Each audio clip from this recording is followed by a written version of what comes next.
So, howdy, Joe.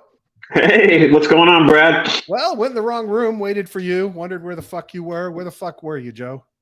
I was in the right room, i.e., the correct room. Yeah, thankfully, the StreamYard software will not let me start. It says, sorry, LinkedIn will not let you start early. So, and that would have been 2 days early. So, Yeah, what's I going was on, just, I Mal? was just, actually, I was motivated by something in our channel to go get my act together and do some activity on ZK Sync Era. So I was over there for Oh, what happened in an our hour channel? I didn't see it. in the airdrop in the airdrop Oh channel. shit! I meant to go back to that. God damn he it! he just keeps putting great alpha in there, and I just have not been getting to it. And gas prices were super low, so it's super cheap to bridge in on the native bridge, and do swaps. And who's in there? Big is Maverick. Maverick's one of the Fuck! leading protocols in there. Fuck! So Fuck! did They're some. going out tomorrow, Maverick, with their episode. God damn it! I'm so pissed off. Well, All dude, right. it was just you didn't really miss. I mean, I just did it this morning. I'm not that far ahead. No, Um, well, I mean, I'm glad you did it. I just, I'm a little annoyed that I Pick didn't up go on it. back and look at this shit. I'm burning the Yeah, candle at both ends. I know. I just remember how, I don't really go in and really focus on this stuff as much as some people do, but, it does seem like a lot of times there's like, a couple of grand dropping in your wallet for like, Yeah, minimal effort. yeah. Um, and, you do learn new stuff. So, I guess it's a good place to kind of mess around on Maverick. And then there's another one, Azumi, in there that I'm doing stuff on. So, that's just the basics. I got to go find the old posts that talked Let's about all the other activities. So I've been doing that all day, basically. So first thing he did was this is El Hambre, by the way. Thank you so much, El Hambre, for being a part of the community and giving us Yep. great info. So first thing he posted with this earn drop site where you can see what drops you've missed out on. Oh gosh, well, they do make you do an email address, which I'm not excited about, but whatever. Who was it that had a better model for those airdrops? Was that I would for Sunshine, the checks. Sun? Yeah, there was a project that had that, and instead of like the bankless guys have one where you can find airdrops and NFTs and blah blah blah that you're owed, but the bankless guys have one and they charge a monthly fee. And then there was another one called Sun. I can't remember. I was trying to think of that this morning because I started thinking that, like, maybe I should keep a fucking list. Well, it's just so much stuff going on. It's hard. Anyway, they have one where they are actually charging advertisers or people that want to get the attention of, and it's brilliant because, you're like, okay, yeah, I'll give an airdrop of NFTs to everybody that's in that application.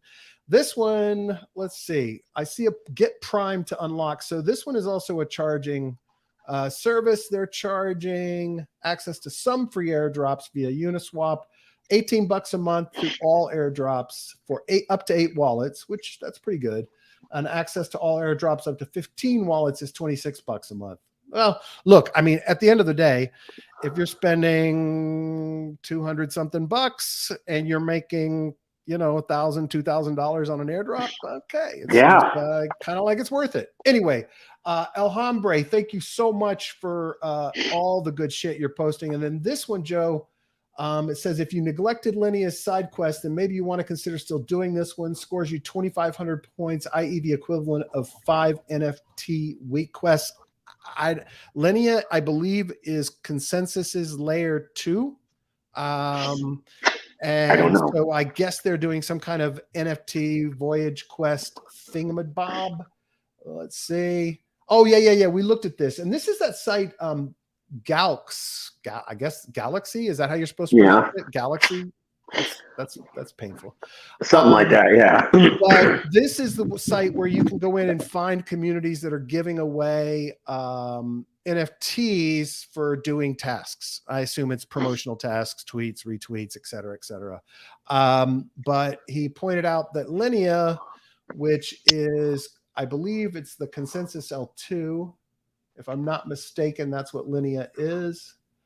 Blah, blah, blah, blah. It doesn't say. It doesn't say. I'm pretty sure that's what Linea is, but I could be wrong. Any of our fantastically brilliant listeners can clue me in if I'm wrong, I guess. They don't give any information about who. Anyway, good stuff there.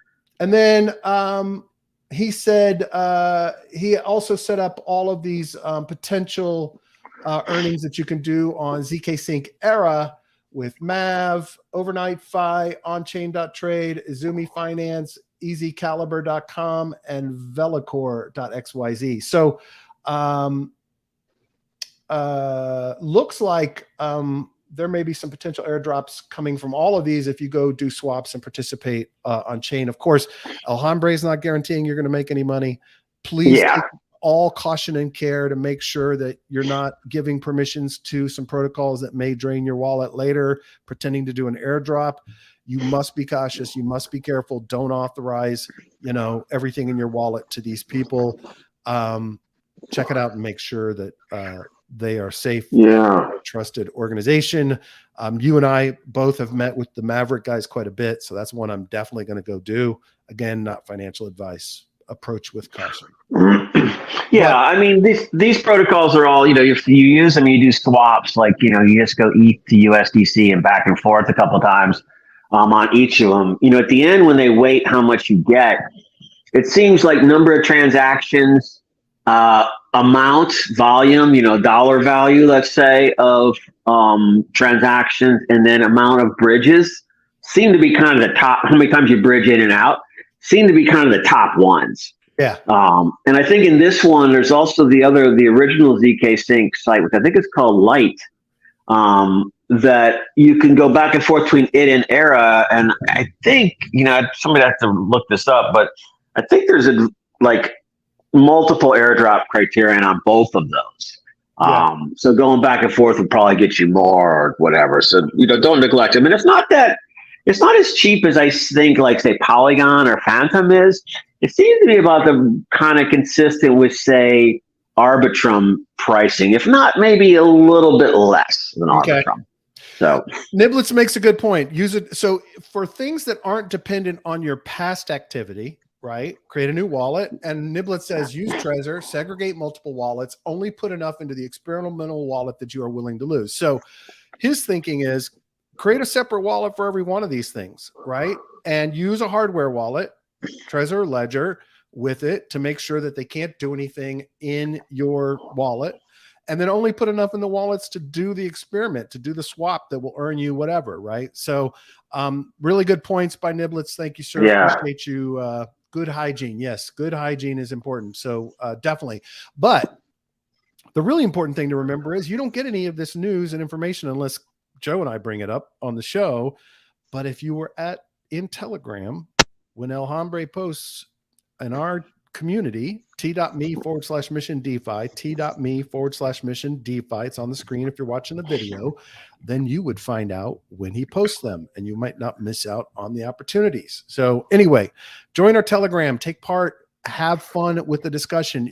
Sean has been like friggin' prolific lately. Yeah. And I can't even keep up. I'm so far behind in our Telegram. I'm like, it's horrible, but thankfully other people are participating as well. The music stuff is growing. I have been introduced to so much cool shit. Keith, as my business partner at Material Indicators, has been posting some great stuff. He's a former rock DJ, so nice. He has a background and a better memory than me, which I don't understand because. Oh, here we go. I think he did a lot more drugs than I did. And that's not an easy thing to do. So but he seems to have a good memory, or at least he took notes. I don't know. Anyway, he's been outside a lot, though. Yeah, he's like an outdoorsy guy. Yeah, that's fishing and stuff. That's it. Cash App having a little problem. What's going on there? People opening up their Cash App and finding out that Cash App is no more. is doing double transactions. Like every time you charge something on your debit card, it's like fucking double charging you and deducting the money. So all these people who have like a few $100 in Cash App are getting their wallets drained, and now they're showing a negative balance. And so I made the point. I did make the point yesterday, being the snarky asshole that I am, that I said, so Cash App is having database issues, double charges, lost funds. Ironically, they sell Bitcoin as a database record. Crazily, at Jack, who is a Bitcoin maxi, is constantly ranting about alts. Moral, crypto won't 2x bill you like a centralized database at a centralized company with centralized humans and centralized errors. Now, in fairness, I actually like Cash App. But it's kind of ironic that this guy who's a Bitcoin maxi has an application that is centralized and has database problems in a centralized database when he is supposed to be a Bitcoin maxi. But anyway, yeah, it's true. It's actually a pretty good app. I got it for both my kids. They can buy a little stock. They can buy a little Bitcoin in a database. Hopefully they don't get kicked off today from Daddy's message. Deplatformed. Exactly. Dad, you did it again. Exactly. El Hombre's working for your retirement plan. Absolutely. Maybe kick him a little tip every now and then, folks. Absolutely. Sean said Keith just took better drugs than I did. That's probably true, dude. That's probably true. Yeah. He said he got the rock star stuff. Yeah, absolutely. Were you like doing hillbilly crank or something like that? Exactly. Oh, dude. I can't tell that story on a live recorded thing because my kids will hear it someday. But remind me to tell you a story somewhat related to what you just asked about.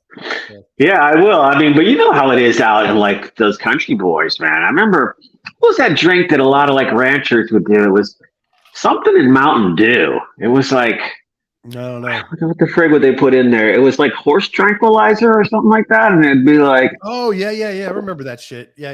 Yeah, and I'm like, you're like visiting relatives, and you're like, you're what? Kind of thing. I'll give the outlines of this. Okay. I'm not going to tell anything more, any details. But I was camping with a bunch of buddies. We were partying, have a great time, and another group of people set up camp tents next to us. And a beautiful young woman, I was in my 20s, beckoned me over to her tent. And I'll just say that I was pretty wound up for the rest of the day. We'll just leave it at that. So anyway. So what time was it when you were going into her tent? Oh, it was probably like 10 a.m. Who knows? But okay. It wasn't like midnight. All right. I get it. No. So this was this was an activity, a daytime activity in the tent, not a nighttime activity. It was. It could have been both. All right, there you go. Anyway, Niblet says, sadly, decentralization seems to be a little more than opposed for some people. But what's strange is I can actually remember it, right? That's the amazing thing. Niblet says, Joe with the Deliverance reference again. Woo, like a pig. Silly. Didn't I have a video clip from that at one point, Luke? Yeah, you did. I think we got shut down from like you. Oh, that's right. YouTube. I got copyright violated. That's right. You got copyright violated, and what's his name got violated. Exactly. All right, let me go through. So I got a few news items today, and then I went through the raises list of DeFi Llama, dude. So I figure we'll go through a little. Nishizzy says, I don't like drugs, but I like the way it smells. Oh, he likes the smell of dope. Yeah. Dude. Yeah. New York City is like wall-to-wall dope now. It's like you can't walk down the street without getting stoned. It's like dude, everywhere is. I mean, walking around in the Grove. I mean, in Florida's not even a legal state. And and everybody's just walking around smoking weed. And like New York, like you said, even like DC, I was down there like a couple of weeks ago, and it's everywhere. Well, it's crazy because I think back about my years of heavy participation, which I don't do anymore. And not the heavy part. Well, maybe once every 2 years, right? Yeah, there you go. it's too strong. I don't like it anymore. You just can't. You got to cut back to 2 tabs, not 4. I told you about that before, man. I need old school Mexican dirt. with a heavy dose of paraquat in it, just for nostalgia. Just like the candy works because you can control it. Anyway, there was I just remember like the problem with partying back then was the huge amounts of paranoia around it, right? Because in Oklahoma and Texas, jail. It didn't take a lot for you to be in prison for a long time. And so it was a really scary place. It was a really scary thing to be doing in those places. So Niblet says the THC levels are through the roof over the past few years. It's insanity, dude. It's like somebody come out with something just mellow, chill. You probably sell a lot to people, older folks like me. But anyway, I can't believe we're on this tangent. Okay. They do have strains like that. They do have strains like that. So they do have strains like low anxiety strains, because I think what happens the more older you get, it's just you're always worrying about everything else that you weren't thinking about as a kid, like like your kids and your parents and your retirement. And so smoking that kind of weed gets you like all of a sudden you feel like you're forgetting something. Yeah. And then you start getting anxious and and that's why it's not fun. Yeah. If you're doing those heavy duty mind, sativa ones. Well, I'll tell you the day I can vividly remember the day my habit died. It was a couple of days after I had my son home, had been drinking some beers with some buddies, partaking a little bit, and everybody went home. My wife was sleeping and I was awake. And I realized that if something bad happened to that kid at that moment, there was like my ability to function was gone, diminished. And I was like, okay, that's it. I'm done. I'm just done. So anyway, well, that's smart. I mean, you don't want to when you're responsible for stuff, you don't want to let people down. And it was that hyper paranoid you get when the first kid's around. You're like, yeah. Well, yeah, like laying awake at night listening to them breathe for 3 months. Exactly. I was going, okay, it's cool. Oh, there's another one. All right. And never quite going to sleep. And it's like, then PTSD'd over that. Yeah. And then you worry about like other shit, like, like I remember distinctly being so exhausted. And of course, the mom is getting it much worse than you are. She's also going through postpartum depression, which is throwing it all into a lot of fun. You got half suicidal mommy and then the little girl. And it's like, and you're like trying to get some sleep yourself, but you can't. And so I remember I'd be laying on the sofa and I'd have Sam, I'd be on my back, have Sam kind of in between the cushion and my chest, just there. And I could get like little 30-second cat naps in. Yeah. And she couldn't get away. She was maybe like a month old. Yeah. But then you're like so paranoid you're gonna, fuck them up somehow. Exactly. It's like I think throwing a bunch of anxiety-inducing weed on top of that would be a huge mistake. It was a bad news. Yeah, and I just decided it was done. So anyway, let's move on. Wait, what did Niblet say? The heroic does sound great on Rogan, but really that's not fun. Sean says it's way worse for men, of course. I know. We have to steady the ship all the time. Well, I tell you what, my wife was deathly ill both of her pregnancies the entire way through, hospitalized multiple times, blah, blah, blah, which is why I was really flabbergasted when she said she wanted to do it again. And then my kids all had reflux. So I didn't sleep for the 9 months, and then I didn't sleep for the 6 months. And it was like, and I didn't want my wife not to sleep. So I was like, go sleep. I'll take stay. Yeah. Oh, dose. DOSE is what he meant. Okay. All right. Let's get into it. I have not been paying attention to staking yields, but evidently they are dumping like a log in Shizzy.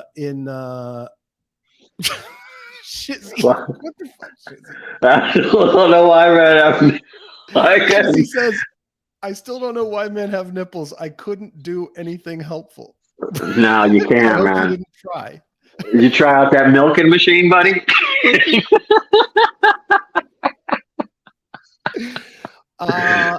Evidently, staking yields are estimated to fall to 3% by year's end and later could fall below 1% because everybody's getting in on the game. which we're talking about ETH staking. ETH staking. Yeah, this is Ethereum staking, which is interesting because there is a shit ton of money piling into new protocols and investing in new protocols that are playing in the liquid staking and game and all of that. Now, the interesting thing is that actually makes it interesting for projects like Raft and Swell and others who are leveraging your staking into more revenue and opportunities, lending, stable coins, yield farming, et cetera. So it actually might make those secondary protocols even more attractive for a staking perspective, Frax, et cetera. So anyway, but I had no idea it had been dropping so steadily.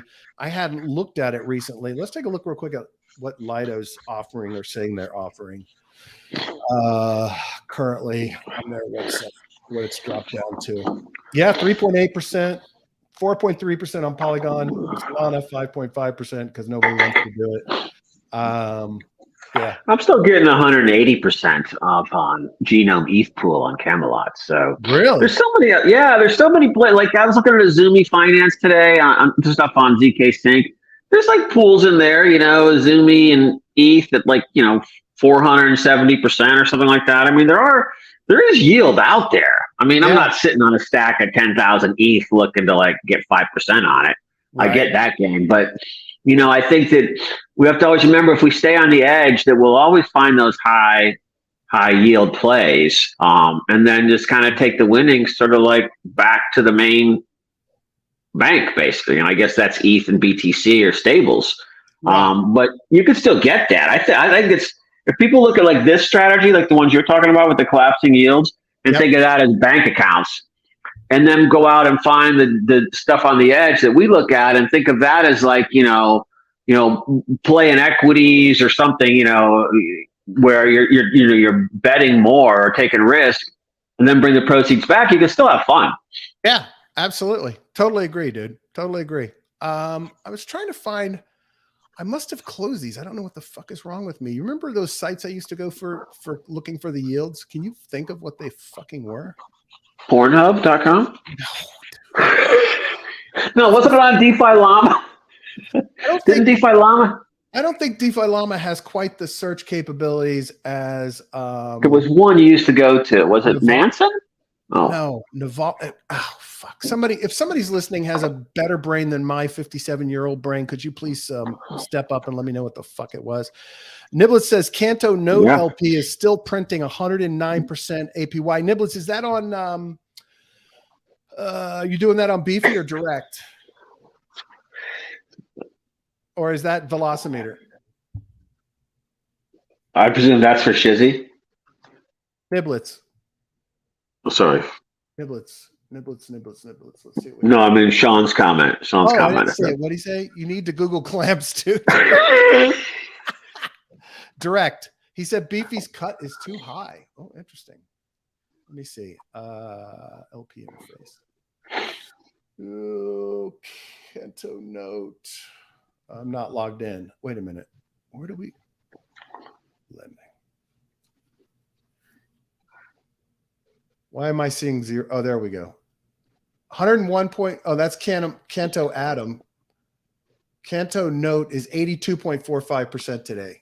See, people already aped in on you, dude. People already aped in on you, Niblets. Okay, let's see here. Is this starting to, this kind of feels like just, we just have a chat with our friends, Joe. For what? The show. The show is just really a chat with our pals. I think it's better that way than, I mean, I know some people like to see us argue and stuff like that, but I really don't like it. And I think when I see the comments, everybody talking about how there's so much crypto bro kind of over the top bullshit on some of these other shows, I think this is like the opposite of it, right? Yeah. I think that's what people really want from us, anyhow. It doesn't mean they don't want other stuff. But I'm going to make another DeFi, non-DeFi point here. I just tweeted it. Listen, people, Roseanne Barr is an idiot. She used to be fucking hilarious. I loved her as a comedian before she lost her mind. But if you're a Dem and you're spending your time on trying to make it look like this woman thinks 6 million Jews didn't die and they should have, you're a complete fucking idiot. Wait. What? What's going on? There's a clip of her trying to make a joke in an interview on some right-wing show where she was being sarcastic about being blocked on YouTube and Facebook and everything for the things that right-wing people say.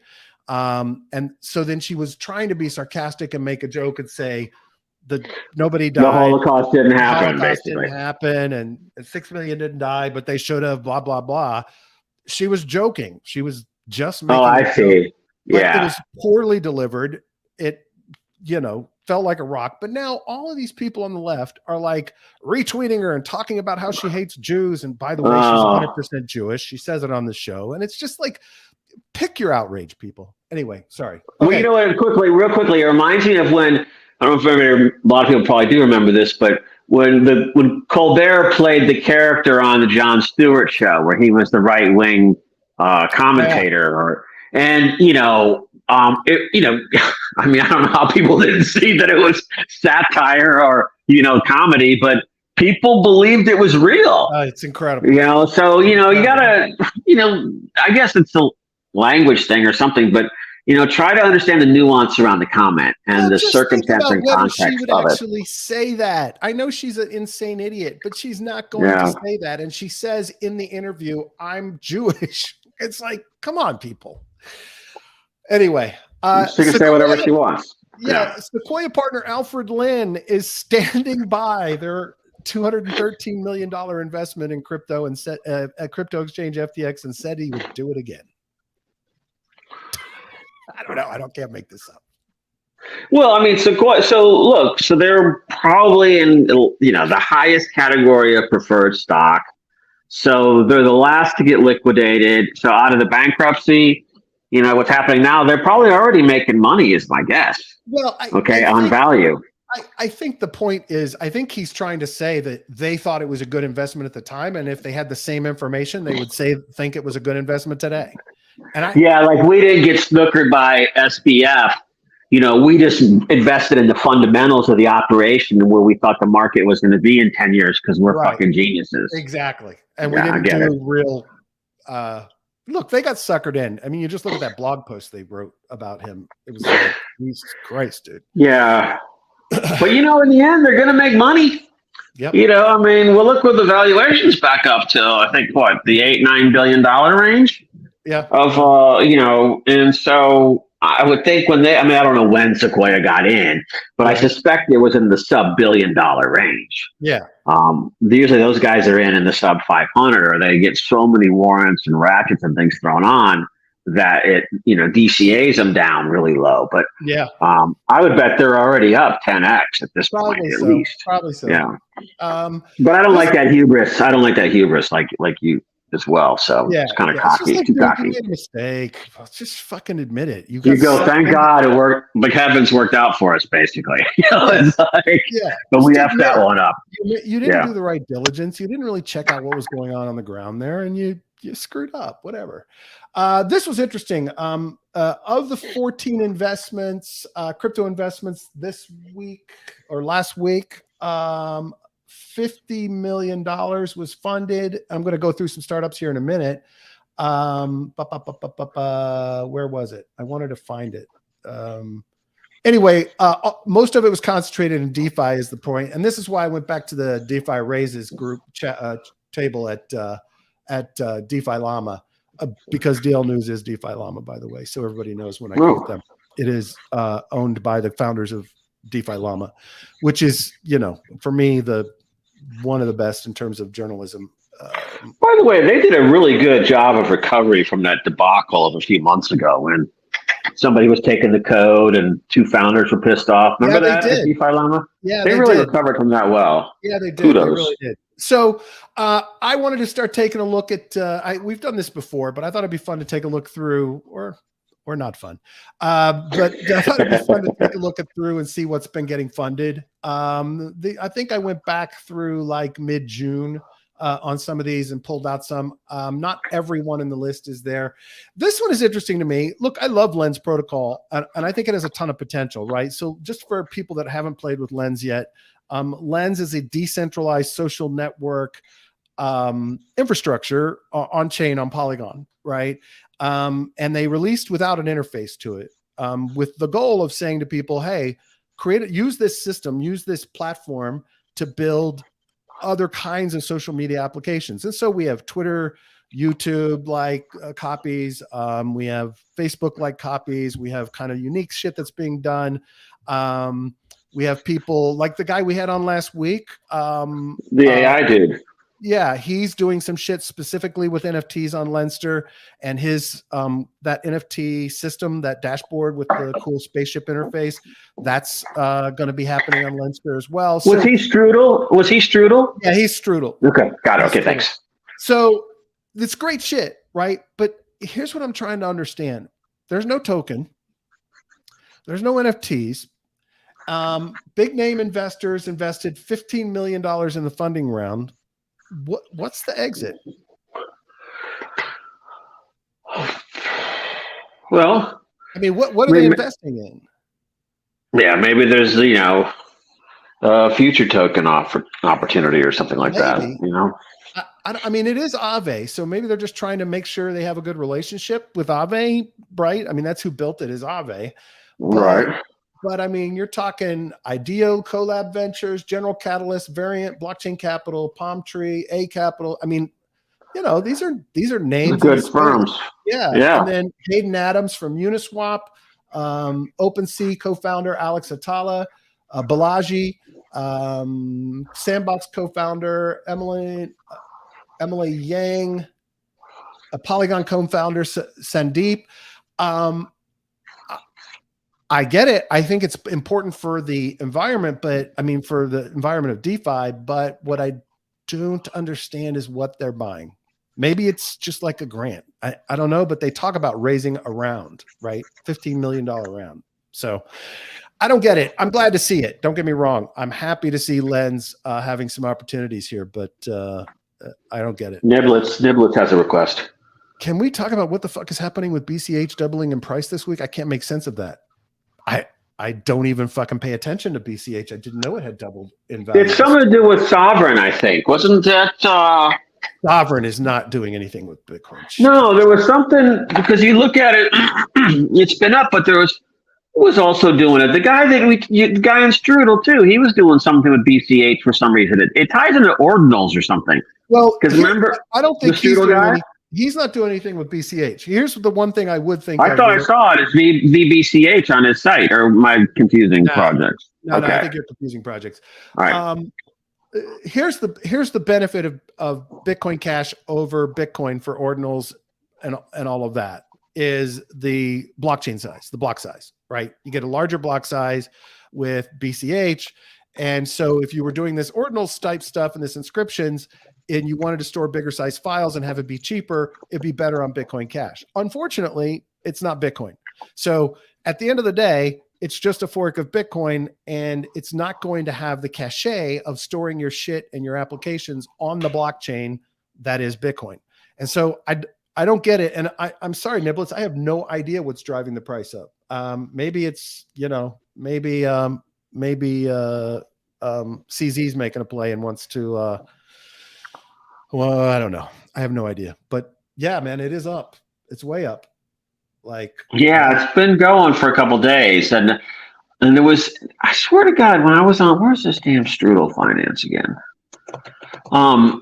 I saw when I was looking at something today, I saw a bunch of aren't they doing the bridging thing where you stake stuff and wrap it into their, not Strudel. Well, we'll figure it out next time.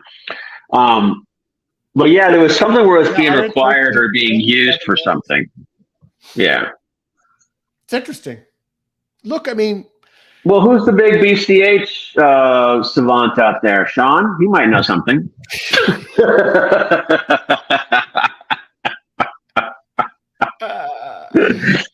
Okay. All right. Let's go back to the role of raises and see what else is getting money this last week or 2 weeks. Nibble says BCH proving Sean's point. It doesn't have to make sense to make money. Absolutely. Yep. There you go. Absolutely. Okay. Tycho. I can't remember what this one was. Let me hold it. I have it open, I think. Of course not. This is you know what? These are the ones I opened last. So They raised $22 million across 2 funding rounds in a mission to build a decentralized and Ethereum equivalent Type 1 ZK EVM. So what I did go read some of their shit. And from what I got from it, they're trying to be Ethereum without being a layer on Ethereum. But they got money from Sequoia China and a bunch of other big players.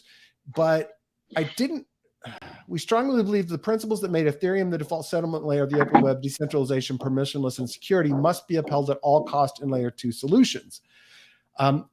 So I guess they're doing some kind of layer 2 solution. I don't know what the fuck it is. I don't want to spend any more time on it, but 22 million. AI compute protocol Genesis raises $43 million led by A16Z, but it's blockchain-based AI compute. And I think I had their website open. Let me see. This is another play on the decentralizing the compute, similar to Akash.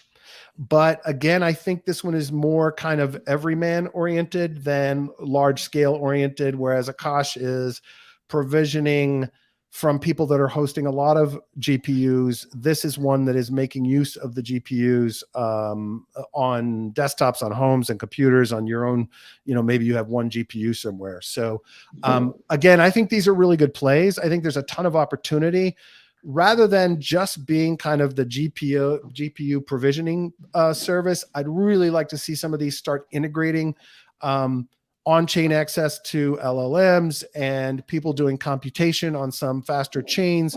I think there's a lot of opportunities to secure and prove the provenance of a lot of the data that's being used in these models. I think there's a ton of fucking opportunity for blockchain and AI. And I think there is an incredible amount of revenue to be made from this.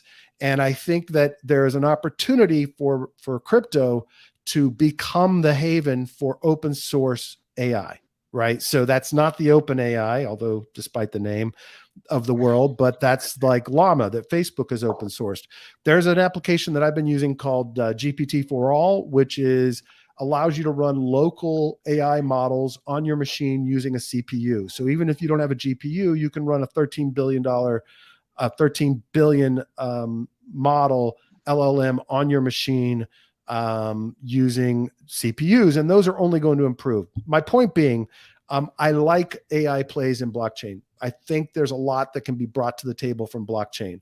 Proving where data came from, securing and helping pay people that are providing data and images and information, creating marketplaces of data that get fed in to create custom models, fine-tuning, prompt marketplaces, compute, GPU compute, storage capabilities.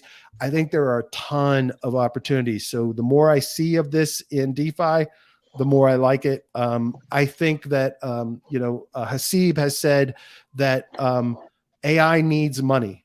And he doesn't mean it from the investment perspective. It needs transactional money.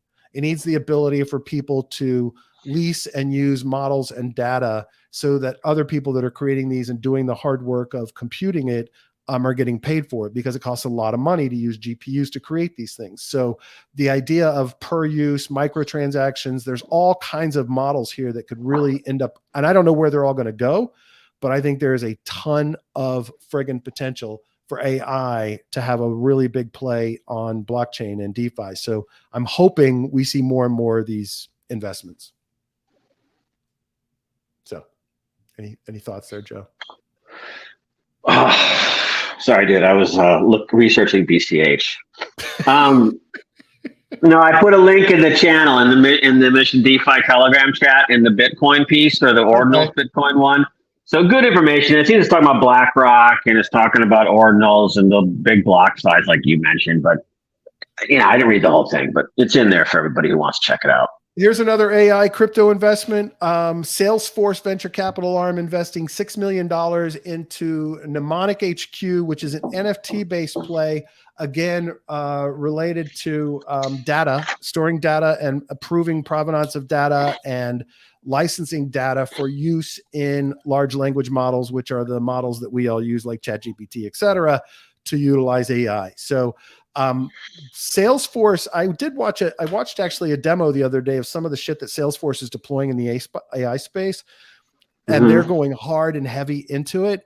So this is a really smart investment for them to invest in, another play kind of for data provenance and storage and legitimacy in the AI space. So Mnemonic HQ, making the growing universe of NFT data accessible and actionable through powerful APIs, but they are doing an AI play around that. So glad to see that.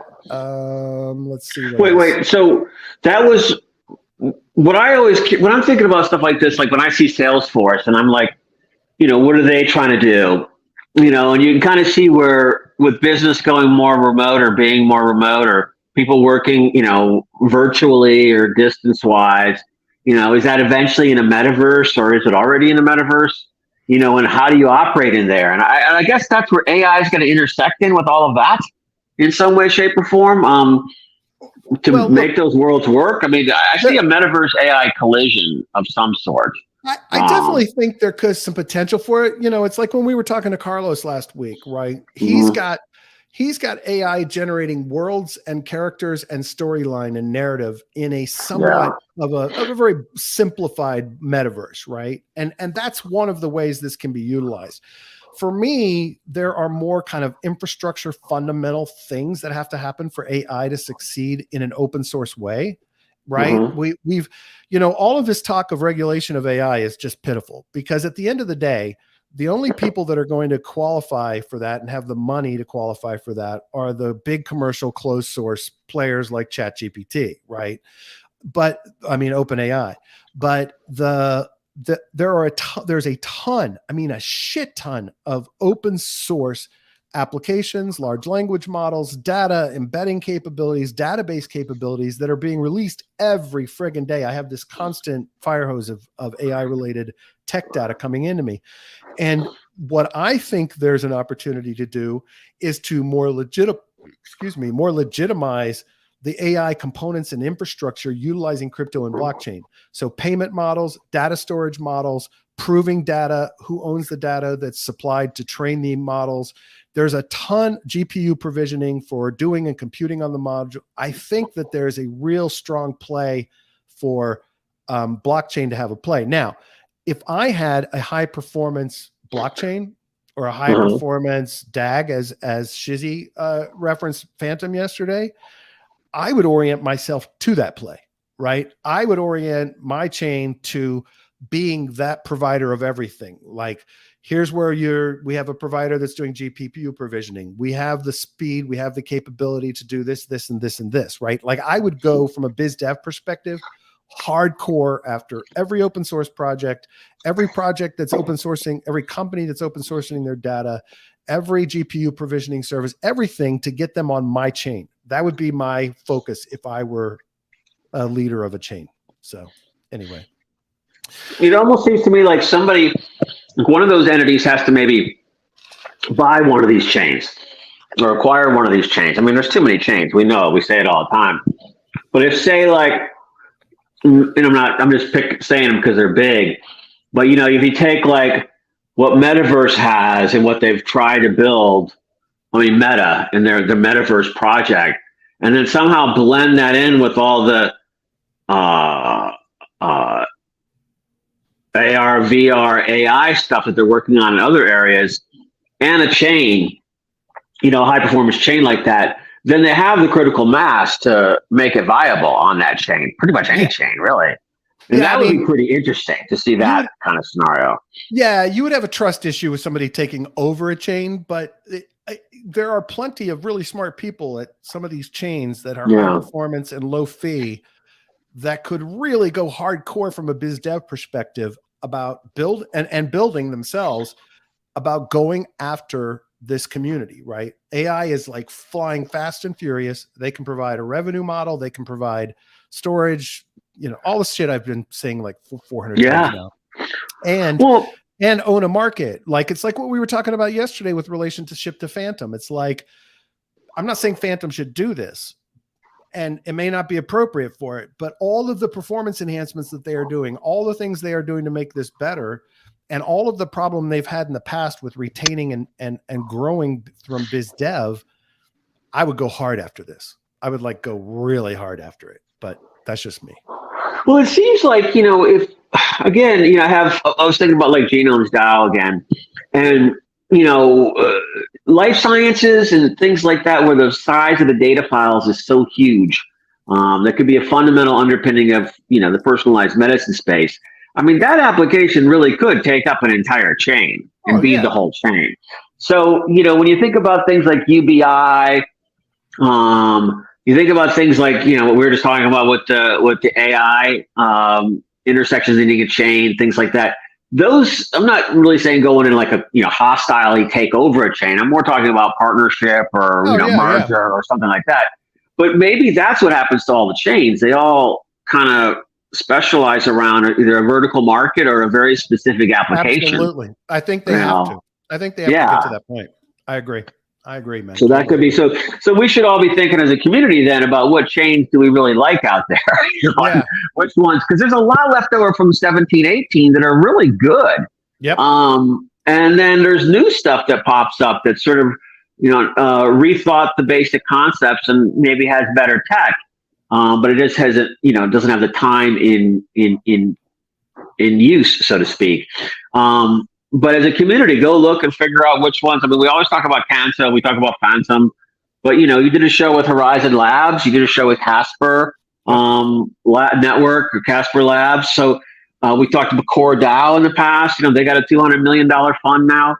So I think we look at all these and see how they approach this problem. Yep, absolutely. And see which ones run for this type of solution. I mean, it might be an indicator of some kind. Niblet says, I've noticed Bloomberg posting jobs for AI prompt researcher to improve their Bloomberg terminal user experience. Yeah, he said press releases are hot air. Even investment can be vapor, but headcount requires show real intent. Requisition show real request intent. I agree. Shizzy said, yeah, I feel like Andre and Michael Kong have a lot coming after FVM. The biz dev guy, Juan, was a huge pickup for them. I have bad news, Shizzy. Yeah. Juan is no longer a daily... he's no longer an employee of the foundation. There were, and it's not because he doesn't want to, or they don't want him. It was some, regulatory concerns that he has. But so he is no longer, an actual employee. He's still advising and guiding and stuff. But sadly, as much as we were all excited about Juan, being on their team, he is no longer on the Phantom team. I'm hoping though that, others will pick it up and do as much as he was doing. So we'll see what happens. Connext raised, what did I do with that? Connext raised $7.5 million on a $250 million valuation, having total raise of $23.2 million. This is, I haven't taken a deep dive in this. I think we've looked at them before, but they're trying to take this whole concept of bridging and get rid of that concept and make it a tightly integrated end-to-end experience, like this interchain thing. I think there's a Cosmos relationship here, but I am absolutely not sure about that. It may have been another one that I was looking at earlier, and I'm just mixing them up. But I'm going to take a closer look at Connext because their claims seem pretty powerful. We'll just have to see if it actually materializes into something real or not. We'll just see. So this was interesting. This is a DeFi play, Joe. This is Brian Armstrong's research hub, raised $5 million from OSS Capital and Ian Allison. And the idea behind this, let me see if I have it open. The idea we give him the list, Gene. is to create a platform for supporting research, as well as for places for research to be discussed and worked on together, et cetera, et cetera. I'm not sure what exactly the blockchain play is here, unless it's just to prove work done at a specific time or to pay and sponsor work to be done in experiments. But I do find it interesting, and certainly love the idea of more scientific research, scrutiny, and work being done utilizing crypto for payments and storage and community. So anyway. Yeah. I don't know exactly what that model is, but it seems more like there was a DeFi or OpenSci movement back in like 18, 19. I think it's still going on. I want to say who introduced me to these guys? Oh, it was Samson Williams. Remember Samson? He was like a prolific on Twitter for a while and LinkedIn.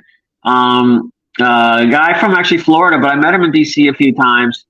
He introduced me to a guy named Sean Mannion, Manion, some PhD who's got a, it's all about, these guys are more about open science, having all the stuff out there where anybody can go look at it. Yeah. I think it's fitting more into that realm of DeFi than say like the genomes DAO type of DeFi, the stuff that we know more. This is more like Wikipedia's of research. General horizontal play, right? Yeah. Yeah. It says Research Hub's users are rewarded with Research Coin for publishing, reviewing, criticizing, and collaborating in the open. Once earned, Research Coin gives users the ability to create bounties, tip other users, and gain voting rights within community decision-making. Research Hub and Research Coin maintain and improve their partnership between Research Hub and Research Hub Technologies. So they're basically building a system for people to publish research and to scrutinize research and to get rewarded for participating in research. And I'm assuming there will be mechanisms for earning crypto for funding projects. People will be able to post, ideas they have for research and maybe get funded. Maybe Robert Kennedy can actually do some research. We'll see and get funded. What's interesting though? What's really interesting, Brad, is that okay. So remember when we were doing all the encryption work, and it's the same thing that like say Genomes DAO is doing, in that you're basically putting the DNA sequences into a wallet, let's say, wallet-like thing, like, MetaMask kind of thing or Ledger kind of thing. And then when researchers come and they're doing a study that needs genomic data, they come in and research for certain variants in these genes that they're looking at. I wonder if Brian Armstrong's platform, since it's research heavy or all about research, I'm sure it's, journal articles, mostly things like that. But it sounds like there might be a decent partnership opportunity there. Absolutely. Because anybody writing a research article these days, how much of it has genomic or genetic underpinnings? Sure. It's got to be the third, I would think, or something like that. Even with viruses, they're sequencing the viruses and pandemic type stuff. So, I wonder if there's an application to merge his research audiences that Brian Armstrong's putting together with, Genomes DAO. So yeah, could be cool. I'll mention it to Aldo after the show. Definitely. Yeah. If there's a link for that, shoot it to me. Look at this, 12,000 papers published. Yeah. So, look, because here's what I would be saying to like Aldo and the Genomes DAO guys is that if you want to get a Coinbase listing, write a research paper, put it in here, and get people looking at it. And they'll all be like, then Brian will be looking down there one time and he'll be like, what the hell's that? He'll be like, why aren't they listed? So, and these guys are in London or they're in the UK. So, and also I think in Switzerland. So there's no regulatory issues with them. Yeah. Shizzy said he was sorry to hear about Juan, by the way. Juan's a great guy. Yeah, he said it won't be about the chain, it will be about the dApps that choose the chain. I had an Xbox and I loved it, but Spider-Man was on Sony, so now I have a PS5. Yeah, I totally get that, but you can make it your mission from a biz dev perspective, like the biz dev machine at Polygon, to recruit what you want, right? Polygon went broad horizontal. I would say that if you're one of the 400 million chains on the DeFi Llama list, you may want to pick a niche, right? And you can grow into horizontal because look, if you think about what AI is going to be, it is going to be our compute. It is going to be our interface. Yeah. It is going to be everything. It's going to replace apps. It's going to replace every aspect of computing that we know it. There will be many times where we don't even need a screen anymore. All of the tasks that we do, all the applications we do will be us telling an AI to compute it and give us insights on it. And so if you are the chain that hosts all of the open source projects and GPUs and has this off-chain storage mechanism and has all of the capabilities and you are the payment mechanism for it, I think you got a pretty bright future. So I'm just saying that would be my play. if I had a chain and had control of a chain that had the capability to do it properly and had the performance to do it properly. And so that would be my priority. But what do I know? Yeah, I mean, I think it depends on how, I mean, obviously, will the dogs eat the dog food is the one thing. So somehow you have to attract the protocols, like Nibby's saying. But at the same time, you could define through branding and positioning, like you were saying, what type of chain you are, and orient toward those, then market to those protocols that fit best with your chain. Like, let's say you were doing the DeFi thing or a DeFi chain, right? Or any area. Then you could orient toward that and sell to that vertical market why you're the one they should be at. Absolutely. So I don't know. I think it can go both ways. Yep. Absolutely. All right. One of the things I noticed, a lot of activity in the funding space, and I didn't pull them all up, in Singapore, East Asia, a lot. I mean, a lot. I saw 3 different payment providers for crypto, like gateways, payment. They're providing infrastructure for people that want to integrate crypto into their payment systems. This is Poco, a Singapore and Vietnam-based startup, born from a project called Shoppa, and they pivoted away, which was a social commerce play. They raised $4.5 million to make Web3 payments easier. So 2 things I noticed a lot of Asia and a lot of payments orientation. I also noticed a couple of centralized exchanges. I don't think I loaded any of them up, but if I did, we'll get to it. This one is, I don't know. Intuition, enable individuals to create, explore, curate, and own a verifiable knowledge ecosystem that helps us navigate our exponential world. No idea what that means. It almost sounds like, who are we talking to? It's an identity startup. Sorry. No. And I feel like identity startups are kind of a dime a dozen, and they're everywhere now. So I'm kind of over it. I picked up a domain name on ZK Sync today just because it was like nothing. And it links to your wallet address, which is assuming there's some link from your wallet addresses to you. That is identity going forward, So there's these like specialized apps around it. I'm with you. I think they're just a dime a dozen. They're everywhere. Well, look, on Canto, there were already 2 name-based systems, right? And I registered a few Canto domains, DeFi I got, and Brad and whatever. But this week, one of the original founders of Canto launched a namespace play that actually is really pretty cool and does it and has a mechanism in it to prevent people from squatting on domains. You can't go in and type in the name you want. You go in and buy a set of tiles with like $1, depending on how many you're buying. They're like between $1 and $18 per tray of tiles. Look like Scrabble tiles, right? Graphically, you buy a set of tiles.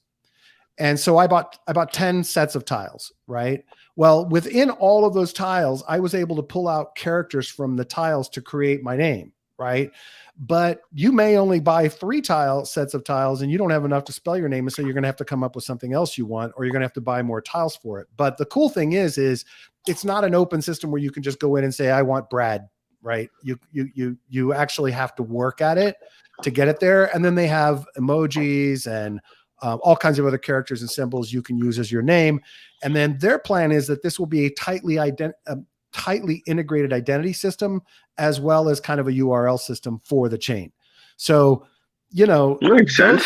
Yeah. Folks that are doing that at kind of the chain level are going to have a much better chance of doing it kind of broadly, whatever. Now, there is an argument to be made for cross-chain identity, right? Like if you can solve the cross-chain identity system and allow me to attach all kinds of useful functionality around it, and it's me every chain I go to, that's interesting. But I don't know that I don't know that it's going to be that big a play. So we'll see. Well, I remember when like domain names came out in the 90s, and remember when people were speculating on them and selling them, cash.com, all of that. Remember, I always was looking at that and I was like going, I always assume people are smarter than they are. So I'm like, how long is this really going to last? Eventually, there's going to be, you're going to be a button or something else that you don't, or a voice thing. It's not going to be like typing something on the URL line. Right. And sure enough, you know what? 25 years later, everybody's still doing that same thing. Yeah. Half the people are still putting www dot something on their thing. It's like, it's ridiculous. Yep. So I agree with you. I mean, I was the ZK Sync ones might have some kind of multi-chain identity piece. I thought it said something like that, but I didn't read too deep. But if everybody, if everybody's got 10 different domain names and you're running across all these other chains, it's going to get quite cluttered fast. Yep. Yep. And there's going to be another protocol that comes on that says, okay, register your 10 domain names with this one unique identifier that then, is you everywhere. It seems like it's always going to have another layer into it to take the data quantity down. Does that make sense? Yeah, I agree with you. I agree. Okay. Absolutely. Niblet says, biz dev in a multi-sided market is a harsh game and quickly becomes winner take all, which means no dabblers. Don't play if you aren't financed to be that winner who takes all. Yeah, I totally agree with that. And I think that the critical piece here for us, for this world, is if you're going to play that game from a blockchain perspective or from a chain perspective, you better provide the tools to make it high performant, easy, and that shows them that you are a part of this, right? How can you integrate core components of what makes AI work into what you're providing to them? You got to make that part of it easy. You have to take developers who are not crypto developers, right? Who are developing applications, models, whatever, and make what they're used to work there. You can't be forcing them to become fucking Solidity developers, right? That is not going to work. What you may want, though, is to recruit Solidity developers to build applications that makes all the AI guys' lives easier. And that's maybe an angle that you take. It's like, first, I'm going to get the apps built. Then I'm going to bring in the players in the AI space. I don't know how it'd work. I haven't thought through it long enough and hard enough, but I think it's a play. So anyway. Well, yeah, it's going to be some kind of a scrum pile like that, that all sorts out. Because just think about how much, there's so many, a good 3 or 4 or 5 major disrupting sort of directions being taken at the same time. Yeah. In let's just say tech, I guess is a better way to put it. Yeah. And I'm just thinking mainly about, software and crypto and things like that. I'm not even thinking about the life sciences side or the astrophysics side. So, how those all merge together, it's always a mosh pit, and whoever the best one will win, I guess. Yep, absolutely. This was interesting only to me from the Bit2Me as a centralized exchange raised $15 million. The interesting thing to me is that it was Telefonica putting $15 million. Centralized exchange focusing on Spain and Latin America. So it's all in Spanish. But Telefonica making a play here is really, really interesting to me. Starts you thinking more and more about kind of the European approach to crypto versus the American approach to crypto. Is Telefonica a Spain-based telecommunications company? Telefonica is huge. Got it. Company. There was another one over. Yeah, there was another big Spanish one that did like content that it was a weird like 3-letter name, but and don't underestimate, to your point, Brad, the connection between Spain and South America, and how that ties in through Miami. Yep. Where a lot of so I mean, this is the type of thing with Telefonica in there. You're kind of thinking, are they thinking something along the lines of like Toby Rush Redeem? Different, or just phone wallets or what? But they're definitely thinking about, I think, from what you said, enabling a giant network to allow all of these things to happen on it. Yeah. In Spanish. Yeah. It's for really South America. To me that they were willing to take a bet like that because they're a very old school conservative. Yeah. Telephone company. Well, it's as old money as it gets, basically. European old money. Yeah. So Aptos, the chain, is backing this project Concordia, which is a multi-chain risk and collateral management protocol. So what I got from their website, I believe, is it's basically a modular component system for developers to utilize to build lending, borrowing, et cetera, platforms. And I think what was their funding round? Hold on, let me see if I have that open. $4 million by Tribe Cap and Kraken Ventures. So interesting play. I didn't even know Kraken had a venture capital arm. That's something I think I want to check out. I didn't either. Yeah. Maybe it's new. Who knows? Anyway, yeah, it looks like it is new. Oh, they joined Twitter in February 2021 and they have never tweeted. So there you go. Okay. And then of course, where would we be if we didn't have a cat game funded in the latest rounds? Let me see what they got. Let me see what the cat game raised. Cat Paradise. They're not telling me here. Cat Paradise raised on the 20th. They're not disclosing the amount, I guess. But they got funding from Y2Z, Second Live, Mask Network, Emergo, Initiate, and Moon Capital. I've heard of none of those. But, you know, cat game.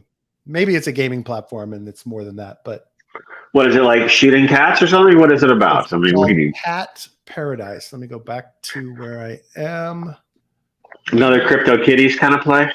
Here we go. Play to earn pets social network. AR Cat open world. AR Cat. I love my world. Cat. But let's see if they tell us. Oh, nice, cute graphics. So, ding-a-ling, ding-a-ling. Is this a metaverse for cat lovers? Is that what we're talking about here? Play to earn? Yes, it is. It kind of seems like all the games before Roblox came out. Just in a little bit I'm looking at here, you know? Yeah. Like what? Like why? Yeah. I mean, somebody put money into it. Oh, they got AR built into this. Oh, that's kind of cute. Oh, that's a cute idea. I like that. Can you do something with your own cat in the game? Like, is there a way you could create an AR version of your own cat and deploy it in the game or something? One that looks like your cat? Yeah. Yeah. Like maybe you put him in front of the webcam or something like that. And picture, look, there's your cat. Oh, neat. That's kind of cute. I got to say, that's pretty cute. Because then you could sell people badges and just different things around their cat. So are your and cats it's their cat. NFTs? Yeah. Okay, that's enough cat. Yeah, I'm done with it. I love my cats. That's enough. But anyway, I'm allergic. They do not disclose how much they've. Oh, that's interesting. This is a ton play. The old Telegram blockchain, the open network. Huh. Now that makes sense, even more sense, right? You got a much more consumery play on the Ton network. Nah, Nibby's Cougar Warren goes meow to Brad. Niblet says, "Does Mommy Warren like cats?" So vast potential of the metaverse with our innovative approach and integration of AR cats. Cat Paradise will create a virtual world where anyone can immerse themselves in enchanting and interactive experiences. I assume you've got to buy NFTs, et cetera, to get it. So I don't know. This I found interesting. Animoca, a huge player in the gaming industry, who probably shouldn't need money. This was listed as an investment. There's no disclosure of actual investment amounts, but Mitsui and Company is announcing a strategic partnership with Animoca. Now, I know that there was some issues with Animoca having some financial FTX related stuff. Don't take my word for it. 106. Okay, that's Mitsui, is a $106 billion revenue company. Yeah. But maybe this is like step one before a acquisition. Seems to me if Animoca was in fact having some financial problems. So Animoca is the Sandbox, Phantom Galaxies, Life Beyond, Crazy Kings, Crazy Defense Heroes. And they've got products that use Disney, WWE, Snoop Dogg, The Walking Dead, Power Rangers, MotoGP, and Formula E. So, you know, the key would be what other stuff. It's Mitsui, right? You said it's Mitsui? Mitsui. It was Mitsui, yeah. Because they're like, I remember running in all these groups years ago, like Mitsubishi Capital, Matsushita Capital, and groups like Mitsui. That they're these like giant Japanese karitsu companies that you're like, don't even know what to do, but they make everything. So they probably have a film division, or they got, because you're like, you said Sand and a few other ones. So a lot of the gaming, a lot of the metaversy stuff. They're probably just making a bet and buying a portfolio that way, by investing in Animoca. Yeah. But that's interesting to see a big Japanese company coming in now, to me, because we've talked about how the regulatory environment in Japan has changed over the last couple of years, or let's say the last year, where they're actually starting to move toward crypto. But you remember back in early 21, it was like, all the Japanese stuff wasn't doxed because there was, so much uncertainty there. Absolutely. So that a big conglomerate, that means they've got political blessing. Yep. So, I would expect the other ones to be doing the same thing. So it's another, welcome back, Japan. Yeah, exactly. Welcome to the game. No. Joe, I got a ton more to look at, but it's already freaking 11. So I think we'll wrap it up. Thank you, Niblets. Thank you, Shizzy. Appreciate you guys participating today. And Sean, thanks so much, buddy. Glad you're here. I had some fun. I love looking at startups. You know me, Joe. That's like, I know it is fun. It's. I will note this. Probably a third of these fuckers have as their website a link tree instead of their website. So I know you hate that. It drives me nuts. It's like you have a website. You don't need a link tree. But what is so? I don't use Linktree either. But it's like. You never ever create friction or extra steps for someone to get to your brand proposition. Right. Don't ever create an extra step.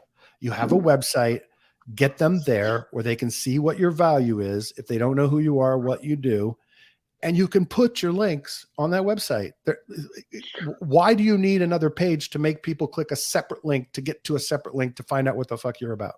That's right. Point. Yeah. Because I guess there's probably a huge casualty rate. People get the link tree, and then how many click through to the website? It's got to be less than half. Exactly. And then you get into your website, and you're not optimizing for what brought anyway. Started. We'll be here all day. We'll save that for Thursday.